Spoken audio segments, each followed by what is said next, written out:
OMW, on my way to you. Good at what I do. I'm OMW, OMW. 그 다음에 레이어 2는 사이드 체인 이렇게 네. 설명을 하고 있는데 여기 있는 이런 프로젝트들은 네. 어떤 역할을 하고 있는 걸까요? 기본적으로 대부분의 NFT 프로젝트들이 이더리움 기반으로 이더리움 위에 많이 만들어졌었는데요. 뭐 아시다시피 요즘에 가스비도 많이 비싸지고 이더리움 가격도 많이 비싸지면서 이더리움에서 실제 NFT를 거래하는 데 있어서 굉장히 큰 비용이 들어요. 그래서 뭐 진짜 비싼 NFT가 아닌 이상 배보다 배꼽이 더 큰 거래를 하면 오히려 마이너스가 나는 상태가 요즘에 펼쳐지고 있어요. 그러다 보니까 가스비가 훨씬 더 저렴하거나 그리고 동시에 속도도 빠른 이런 L2 솔루션들이 많이 만들어지고 있고요.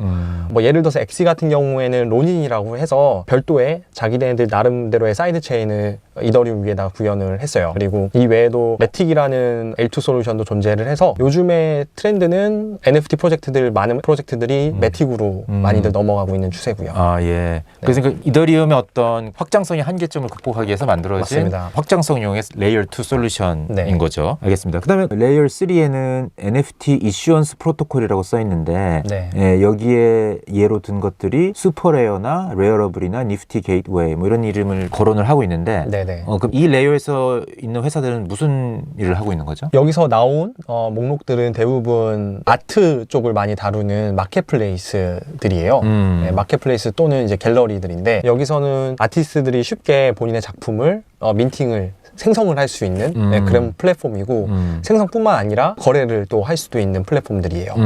네. 그렇군요. 알겠습니다. 그리고 그 위에 레이어는 레이어 4는 NFT 파이낸셜라이제이션 프로토콜 이렇게 써 있는데 네. NFTX, 업샷, NFT-Fi 뭐 네. 이렇게 이런 업체들은 무슨 일을 하고 있는 거죠? 여기에는 NFT 뱅크도 포함이 아마 될 건데요. 가장 최근에 메세리에서 나온 거는 NFT 뱅크도 아마 포함이 되어 있을 겁니다. 아, 예. 여기서는 아까 말씀드렸다시피 NFT가 이제는 하나의 또 다른 에셋 클래스로 여겨지고 있어요. 또 다른 투자 수단으로서 여겨지고 있고요. 그러다 보니까 뭐 NFTX 같은 경우에는 인덱스를 만들어서 그 인덱스를 추종할 수 있는 뭐 ETF를 판매하는 그런 서비스라고 보시면 되고요. 업샷 같은 경우에는 가격을 파악할 수 있는 가격 평가를 위한 플랫폼이에요. 그래서 여러 대중들이 모여서 이거의 가격이 얼마 정도 될 것 같냐라는 거에 대해서 일종의 프리딕션 마켓처럼 좀 작동을 하는 그런 플랫폼이고요. NFT-Fi는 NFT를 담보로 돈을 빌려주는 플랫폼이라고 보시면 됩니다. 네, 알겠습니다. 그리고 맨 위에 레이어 5에 애그리게이터가 있는데 오픈시가 여기에 들어가는 걸로 표기를 했더라고요. 네네. 그 오픈시는 저도 그냥 마켓플레이스라고 생각을 하고 있었는데 네네. 단순한 마켓플레이스가 아닌가 보죠? 마켓플레이스가 맞습니다. 맞아요? 맞는데 네. 이제 굉장히 다양한 NFT, 거의 모든 NFT를 다 취급한다라고 보시면 되고요. 뭐 가령 레이어 4에 있었던 NFT-Fi에서는 네. 뭐 promissory notes라고 해서 그런 노트를 발행을 해요. 어떻게 보면은 지분증권의 형태일 수도 있고 아니면은 이제 일종의 채무증서 같은 거일 수도 있는데 그런 것들도 이제 오픈시에서 거래되고 판매가 됩니다. 그렇군요. 미술품만이 아니라 그 미술품을 담보로 그 위에 만들어진 어떤 금융상품이나 이런 것들까지도 취급을 하는 마켓플레이스인 거군요. 알겠습니다. 그러면 아까 여기서 레이어 3 마켓플레이스 뭐 슈퍼레어나 레어러블을 말씀을 하시면서 NFT를 민팅을 할 수 있다는 말씀을 하셨는데 저희 그 NFT를 짤막하게 다룬 영상들이 전에 있었는데 거기에 댓글을 다는 분 중에 이런 댓글을 다시더라고요. 뭐 이 NFT를 민팅하려면 어떻게 하면 되냐는 질문 다루신 분이 있어가지고 그게 가능한가요? 아니면 가능하면 어떻게 민팅을 할 수 있는 거죠? 네, 방금 여기 나온 레이어 3에 있는 이슈언스 프로토콜이 전부 다 이제 민팅을 할 수 있는 프로토콜이라고 보시면 돼요. 그래서 이제 뭐 레어러블이나 슈퍼레어에 들어가셔서 되게 쉽게 거기에 민팅을 하고 자기 작품을 올릴 수 있도록 되어 있어요. 근데 아무래도 설명이 좀 미비하거나 대부분 다 영어로 되어 있는데 뭐 요즘에 논스에서도 관련 어떻게 하면은 아티스트들을 쉽게 NFT 스페이스로 온보딩 시킬 수 있을까 이 관점에서 많은 교육 자료나 쉽게 온보딩 할 수 있는 튜토리얼들을 만들고 있거든요. 그런 블로그나 아니면 거기서 나온 자료들을 좀 봐보시면 되게 쉽게 가이드라인만 따라가시면 쉽게 생성을 하실 수 있을 거예요. 아, 그렇군요. 그러면 보통 그 디지털 아트라는 게 무슨 PNG 파일이나 뭐 이런 파일로 돼 있잖아요. 맞나요? 맞습니다. 그럼 그 상태에서 이런 플랫폼에 가가지고 그런 나온 파일들을 컨버트하는 건가요? 네네, 맞습니다. 업로드 하신 다음에 거기에 뭐 디스크립션이나 뭐 에디션 정보 같은 것도 넣을 수가 있고요. 총 몇 개를 발행을 할 건지 정보도 넣고 발행할 수 있어요. 그래요? 네. 동영상도 가능해요? 동영상도 네. 동영상도 아마 긴 동영상은 쉽지 않을 거고 GIF 정도나 짤막한 동영상 정도는 요즘엔 대부분 다 지원을 할 거예요. 그래요? 네. 우리 김 PD도 좀 고려를 해서 영상 만드는데 일가견이 있으니까 NFT로 만들어서 한번 판매를 해보시죠. 부자가 되고 싶어요.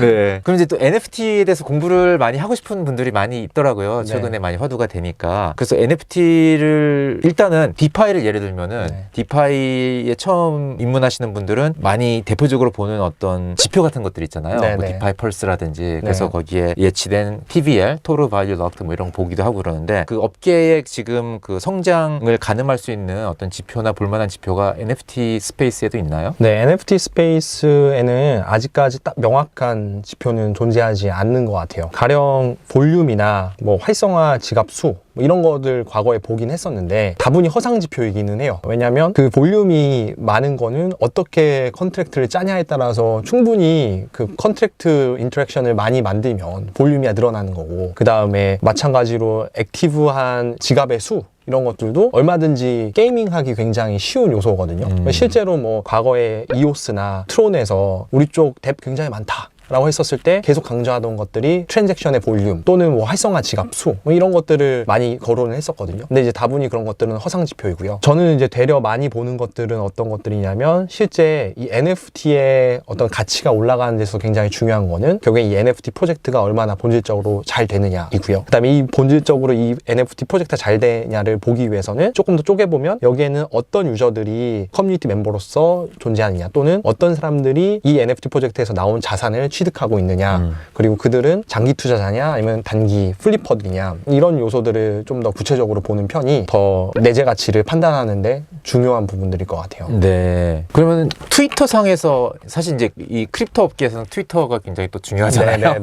트위터에 많은 정보가 오고 가고 있기 때문에 뭐 팔로우 할 만한 트위터 인싸들이 있다면 어떤 분들이 있을까요? NFT 쪽으로. 일단 가장 대표적으로는 프랭스라는 또 인플루언서가 있고요. 그 다음에 짐마 레드라는 이분도 업계 NFT 업계에 들어오신 지 굉장히 오래됐고 짐마 레드라는 이제 본인의 NFT 미디어도 운영을 하고 있고요. 그 다음에 발다지안이라고 그래서 이분도 굉장히 오랜 시간 동안에 NFT를 콜렉팅 해왔던 분들이에요. 그래서 이 셋이 추가로 뭐 더 있는데 이분들이 NFT 쪽에서의 이런 나레이티브를 굉장히 형성을 하고 또 이제 가격에도 영향을 많이 미치는 그래요? 네, 입김을 많이 미치는 분들입니다. 네, 그렇군요. 그 다음에 이제 많은 분들이 좀 약간 어려운 주제일 수도 있는데 NFT의 가격이 막 오른다고 하니까 어떻게 NFT가 핫한 이거를 잘 이용해서 돈을 벌 수 있는 방법이 무엇일까? 뭐 NFT 관련된 토큰을 사야 되는 건지 아니면 NFT 자체를 구매를 해서 또 높은 가격에 파는 거 그런 방식을 해야 되는지 뭐 이런 거를 궁금해 하시는 분들이 있더라고요.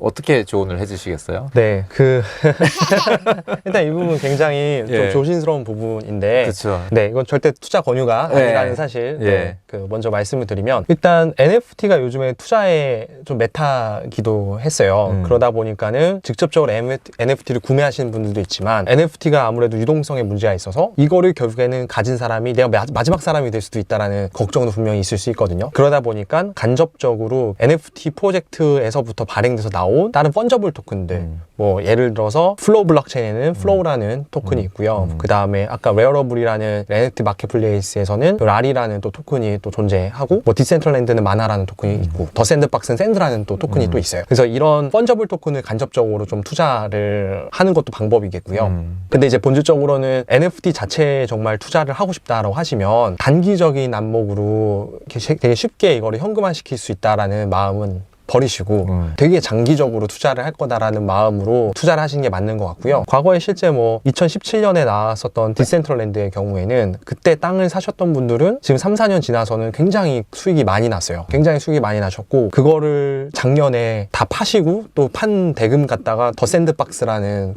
프로젝트에 또 땅을 또 사셔갖고 거기서 또 굉장히 큰 수익을 얻으신 분들도 있어요.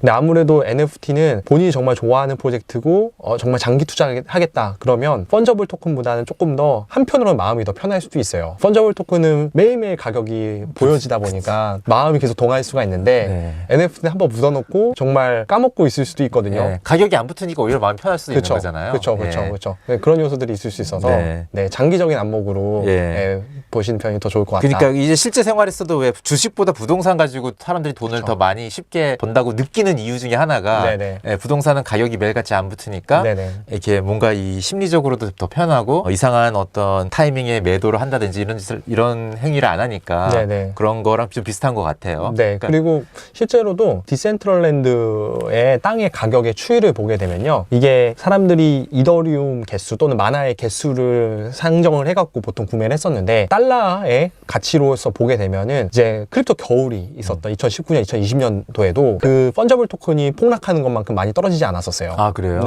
가격이 그래도 계속해서 거의 물론 상대적으로 낮긴 했지만 상당 부분 많이 유지됐었고요. 그리고 시간이 지나면서 디센트럴랜드가 실제 오픈을 본격적으로 하면서는 계속해서 우상향하는 패턴을 그려왔었어요. 그리고 아무래도 훨씬 더 가격 라인이 더 안정적이에요. 뭐 갑자기 하루 만에 뭐 몇십 퍼센트가 떨어진다던가 하는 경우는 굉장히 적고요. 대신에 이제 디센트럴랜드라는 거는 아무래도 이제 부동산 투자랑 굉장히 비슷하기 때문에 그 지역 특, 그다음에 그 지역이 얼마만큼 가격이 높게 형성됐냐. 그래서 뭐 강남권 이런 것처럼 그 지역 특이 이제 분명히 영향을 미치거든요. 그래서 그런 것들만 기민하게 잘 따라가신다라고 그러면 상대적으로 부동산 투자를 해본 경험들이 있으신 분들은 더 재미를 붙이실 수도 아마 있을 것 같아요.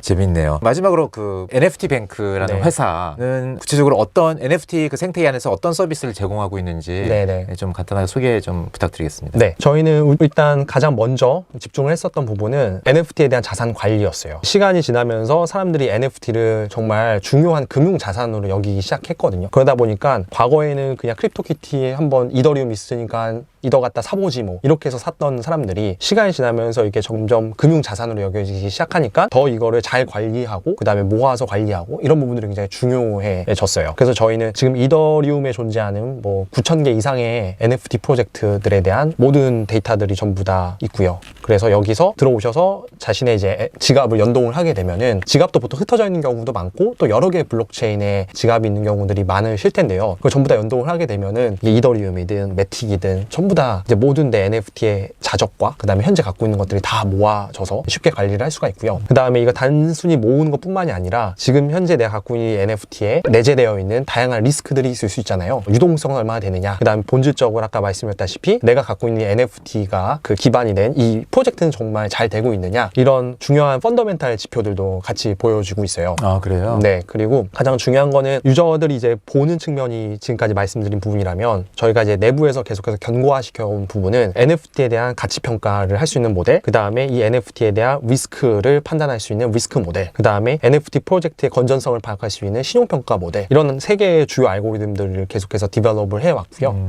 이런 것들이 굉장히 중요한 이유는 결국에는 이 NFT가 점점 금융자산이 되고 디파이 스페이스로 점점점 넘어가게 될 텐데 그 연결고리의 가장 중요한 부분은 그래서 이게 자산의 가치가 얼마고 이 자산을 내가 담보로 받아줄 수 있을까라는 측면에 있어서는 그 리스크를 그만큼 파악하는 게 중요할 거고요. 그래서 저희는 자산 관리에서부터 점점 넘어가서 자산 운용, 그 다음에 이제 증권화, 그래서 더 나아가서는 이제 다양한 이제 뱅킹이나 저희가 이제 증권사에서 하는 다양한 업무들과 그 다음에 이제 금융상품들을 이제 만들어 나갈 생각이에요.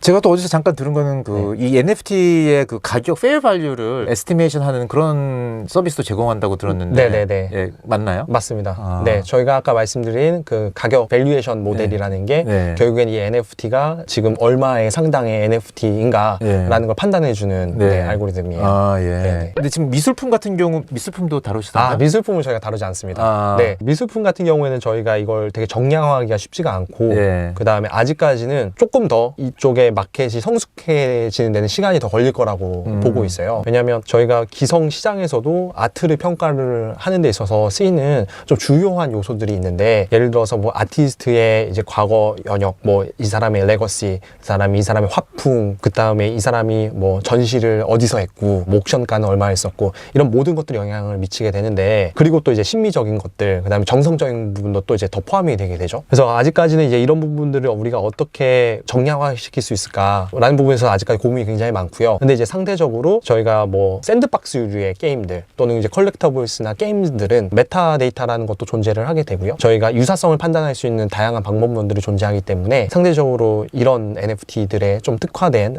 밸류에이션 모델들을 만들고 있어요. 아, 예, 그렇군요. 네네. 재밌네요. 왜냐면 NFT라는 게 진짜 그 가격을 예측하기가 되게 힘든 부분이 있는데, 네. 물론 다른 자산도 그러긴 하지만 특히 NFT는 이제 유동성이 상대적으로 적다 보니까 그런 면에 있어서 어떻게 이렇게 밸류에이션의 그 에스티메이션을 제공해 준다는 건 굉장히 유니크한 서비스라는 생각이 들었습니다. 네, 오늘 이렇게 코비랩 NFT 편에서 NFT 전문가로 계시는 NFT뱅크 대표님 김민수 대표님을 모시고 이야기를 나누는 시간을 가졌습니다. 여러분들에게 많이 도움이 되는 영상이었으면 하고요. 다음에 또 재미있는 주제로 여러분들 다시 찾아뵙도록 하겠습니다. 감사합니다. 감사합니다. 바이바이.